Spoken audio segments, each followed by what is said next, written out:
Ki khubor ka Batesi TV ka umdi basnyam bat penjaslian Rupa Premium Meghalaya.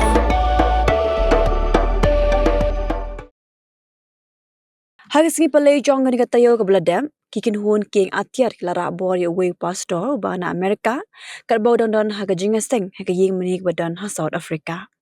Hadien Sngi kata haga Sngi hat majai la yo ban plat im ya u klem kanu ke jingmen saw.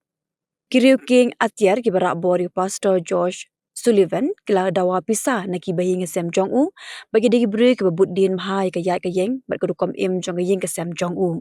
Hadim la yo jingtep ya kani Hakin hun pulit jong ke South Africa ke belatip kum ke hoax lalu mi ke jingtip ke babenya na gitran sentiat bat khatu ke yo jingtip ya ke jaka bagi runar kiset yo pastor. Kum tah ke Sngi hat majai ke lit jaka belaset ya u ha kue berha ke bahab ha Eastern Cape.